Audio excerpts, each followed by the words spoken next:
Hey, it's Aaron, the metal theologian. Fucking adjusting. This is like becoming a thing. Like, I adjust the thing every time I start. Yes, this one's a little bit spontaneous, man. I don't even really know what the fuck I'm going to talk about. But, I'm feeling it. So we're going to fucking do it. And, right off, I've mostly been listening to metal. Okay, this is mostly going to be a metal video. But, I just happened to come across this, man. And, in fact, you know something? There were 2 Skinny Puppy records when I went to my local shop. These appear to be new reissues. And one of them is this one. And the other one is this one. And I've kind of been hearing that these are the 2 best ones, so, we'll see. If you disagree, by all means tell me, because I still consider myself pretty much an ignoramus when it comes to industrial shit. Having just got into it, I mean, long-time viewers will know that I just discovered this shit really last year. At age fucking 45 or whatever I was at the time. And, I still think it's funny that, like, so much time would go by and then I'd be like, God damn, what were some of those bands that my friends in high school were listening to that I thought sucked? Yeah, Ministry and Skinny Puppy and shit. Who else? Yeah, I actually never been on 9 Inch Nails. I haven't done any of that. Maybe it's because I grew up in Cleveland. I just kind of can't deal with that still. But anyway, I'm digging this record a lot. This is about my 2nd or 3rd listen. I mean, I literally just picked this one up. So, yeah. And on that note, actually, what else did I get that wasn't... well, shit, I'll just fucking take it as it comes, man, because I've sort of been listening to shit in a little bit mixed up order. So this is Target, is a Belgian group, Mission Executed, and yeah, they're thrash. This is a Floga Records reissue out of Greece. This is like late 80s. I don't know exactly when, like 87, 88. It's no later than 88, I'm pretty sure. Yeah, of course it's not on the thing. Maybe it's on the fucking insert. Yeah, in any case, I like this record, okay? It has a good sound. 87. But it just sounds a little bit samey. Like, every song kind of sounds like... you know, kind of in the same sort of way all the way through. And I kind of found myself wishing for a little bit more variety, you know? So maybe a couple more listens and I'll get my head around it. But I played this record, I don't know, maybe 5 times since I got it. And it just feels a little bit... dull is putting it too strongly. I wouldn't say it's a dull record because that makes it sound like it's boring, you know what I mean? But it doesn't hold my attention the way, you know, the way a really great thrash record does. Actually, what I might contrast it with is a band that I'm relatively new to, which is Sadus. I mean, I've known about them for a long time, obviously. I've had my copy of their 2nd LP for, I don't know, a long fucking time now. I got this one, I don't know, maybe a year ago or something like that. It's the listenable reissue. This record's just really good, man. Like, fucking... I don't have a whole lot to say about it, except that it's technical. It has, but, like, there's a lot going on without it being like, okay, this is a technical record, the way some bands... I mean, even like Voivod, some bands that I really like do, but it just sort of does that naturally. And, it's just a really interesting record because of it, man. Yeah, here's another one that's been sitting around for a while, sort of waiting for me to really discover it in earnest. This is Avenger Bloodsport. I've heard this one, or Bloodsports, sorry, it's plural. And I've heard this one called their best record. I actually don't have any of their 45s, because they made a couple prior to this one. It's funny, they look so British on there. Look at those guys. But, yeah, this record I like a lot. Okay, this is on Neat. It's like 84, which is pretty late for Neat records, really. This record kind of has a thrash vibe to it, though, already, or sort of a speed thrash vibe, but it still really has that kind of new wave of British heavy metal identity, you know what I mean? And the singer, sort of this, there's sort of like a barroom aesthetic to it that that you hear on those early 45s. They managed to retain that on here. A lot of the bands, by the time they made LPs, they kind of lost that, you know what I mean? Like, I don't think you really hear that in Angel Witch at all, particularly. I mean, sure, you can argue it's there, but, you know, the Angel Witch LP, Although I guess they didn't really have it all that much in the earlier singles either, so it's a bad example.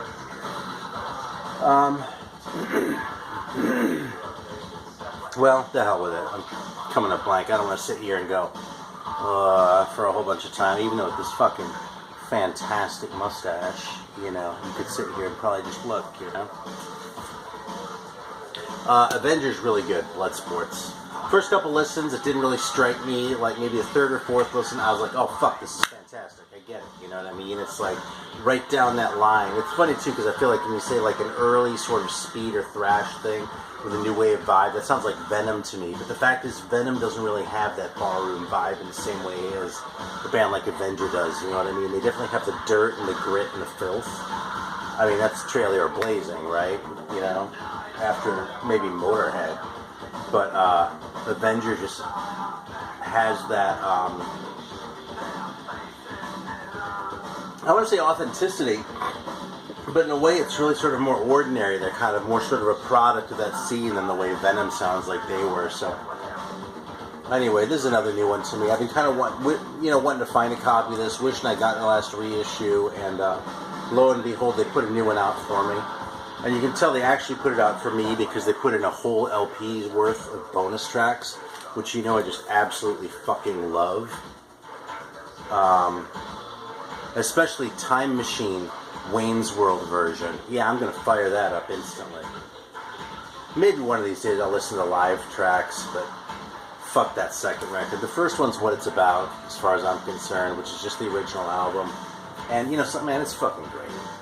You know, I feel like I say this a lot, but I came late to the Dio era of Sabbath. But this record's probably as good as, maybe not quite as good as Heaven and Hell, but it's probably as good as Mob Rules, which is actually sitting over here waiting for another listen. Where the fuck is it? Maybe I left it over there. Look, all I'm finding is this. I'm showing something Dutch just because. Here's a Dutch one, man. Attila. It's really good. It's heavy, it's rockin'. Not really extraordinary in any way, but a good listen, fun record, and not too long either, with only 6 songs on it, so yeah. Attila's great. Alright, what else do we have here? Alright, so here we go. In regard to other shit, I pulled out this one, man. Because, you know, I really like my Bloody Valentine, believe it or not. I actually didn't like them at all back in the day. I kind of hated them. And then I kind of came around, actually in the 90s. I used to have a copy of the Glider EP. And I don't know why I let it go, but I've played that one kind of a lot. But this LP, man, and this is probably one of the bootleg editions of it. I mean, I'm not going to cough up for something like this. But it's just a really cool record, man. I just like that drony sound and how it sort of maintains throughout, you know. You can hear the songs, you know what I mean? It's not like it's just all noise all the time, you know, like each chunk of it has its own identity, but it just maintains a consistent vibe throughout, and yeah, that's fantastic. I also got this one. This is kind of a new band to me, too. This is Spaceman III. I actually used to have a copy of The Perfect Prescription, which I thought was good, not great. This one I think is pretty awesome, man. I mean, I'm balking at calling it great compared with, I don't know, Black Sabbath, but, fucking Spaceman, I don't know, man, this is just good shit, man. You know, what I'm really digging on this one more than I've really ever clued into before is the actual psychedelic vibe to it. It's like, yeah, I knew they were psychedelic, and I've listened to this band before. It's not like I never listened to Spaceman, right? And I listened to lots of other psychedelic shit, but somehow those factors all just sort of came together in my brain as I've been listening to this over the last couple days, and I've been really digging it. Yeah, I kind of dropped a big pile of money at the record store the other day just because between the Skinny Puppies and some other shit I wanted to check out. But I'm glad I did, man, because I've been playing all of these records, like, a lot. So, I mean, I haven't cracked Rabies yet, but it's coming.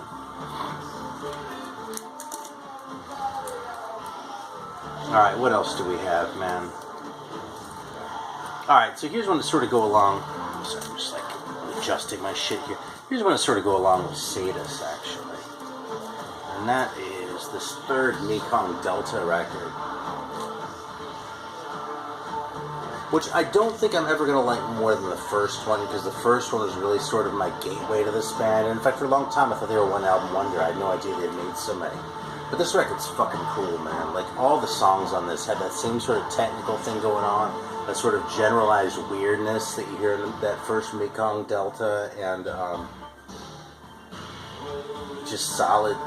The songs are so good, though, man. It just holds your attention, man. It's The Principle of Doubt, and there's a reissue that's kind of recent.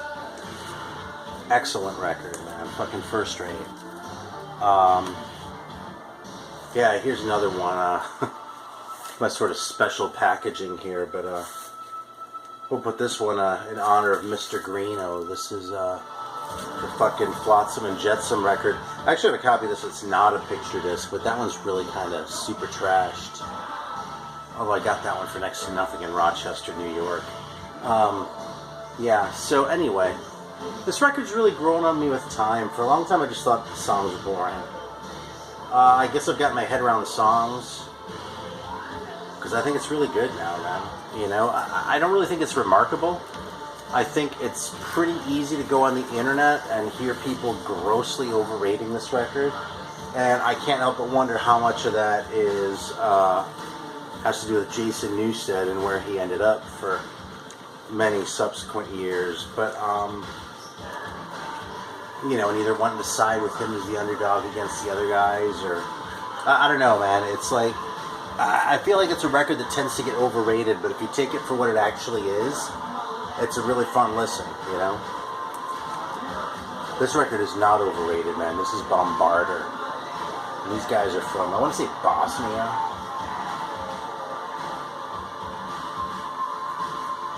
Look at that fucking mustache. Just look at that. I was going to say more about this record, but there's nothing I can say that mustache doesn't say. Except that this mustache makes it look like a 70s record. This is not. This is like almost 1990, I think, as far as when it was recorded. But dude, look. Look.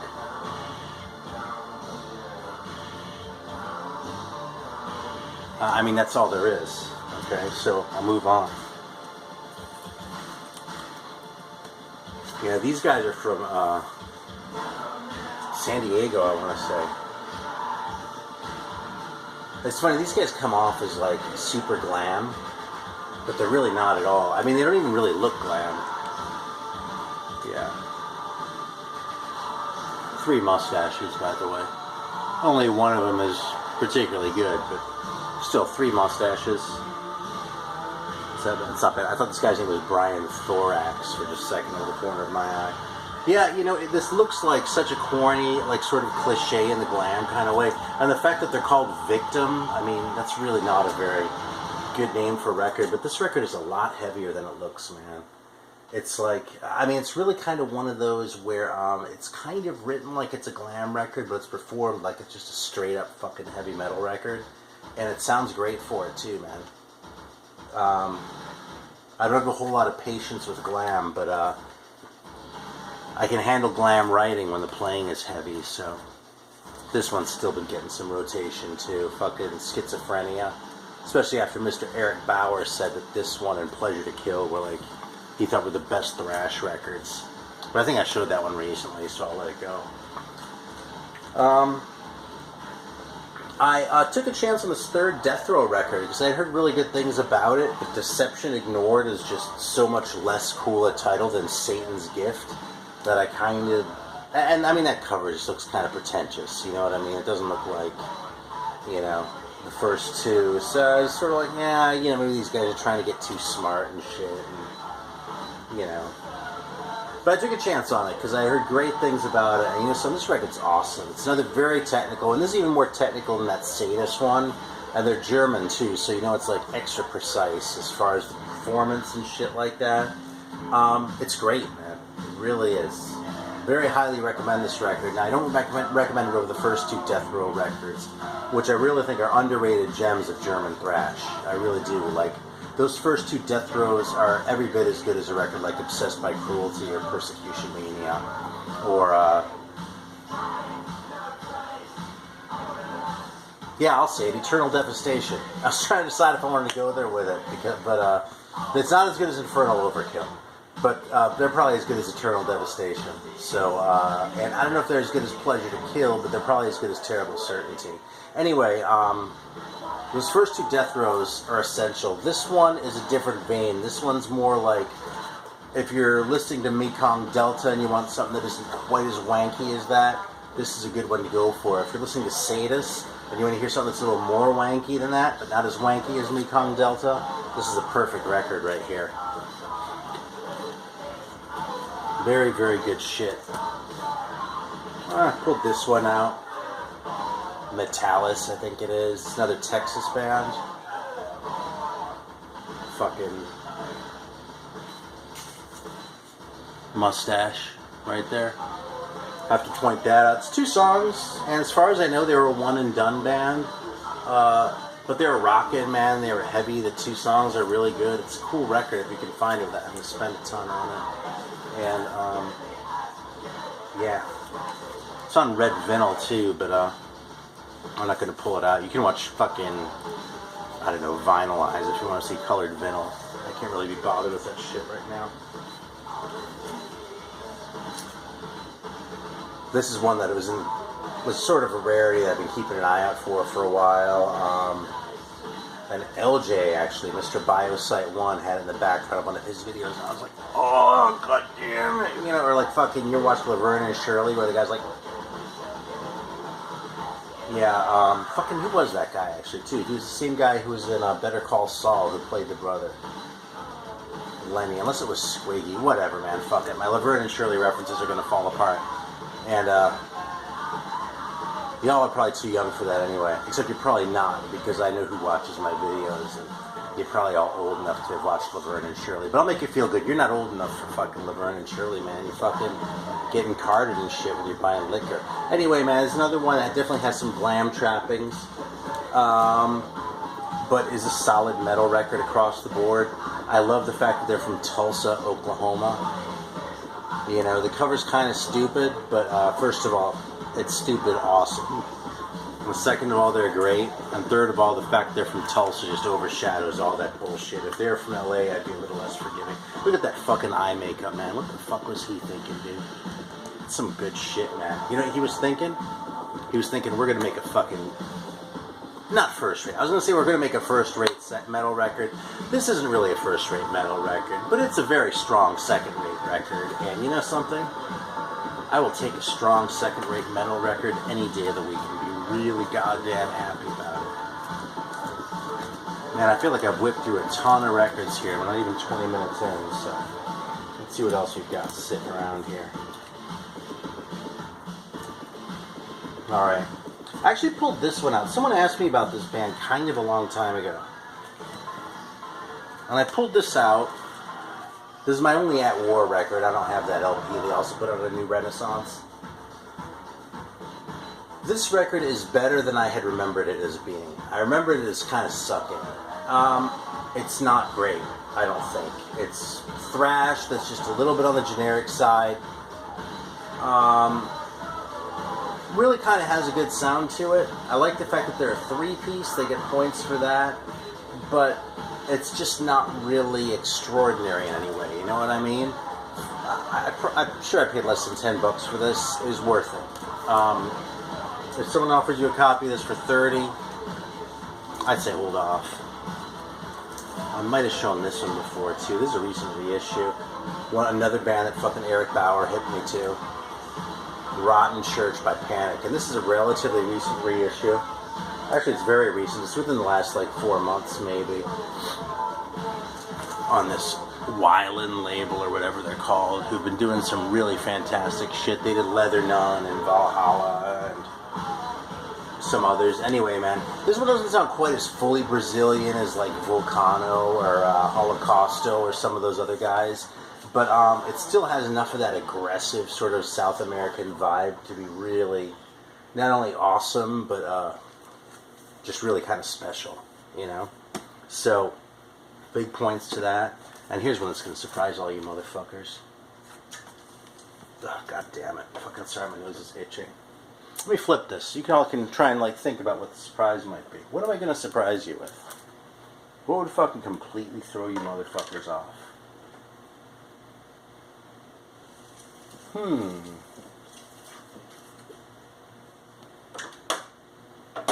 What's a record where you go, there's no fucking way the Metal Theologian has a copy of that? You're probably thinking of really obvious shit like fucking Michael Sembello and shit like that. And you'd be right. I do not own any Michael Sembello records.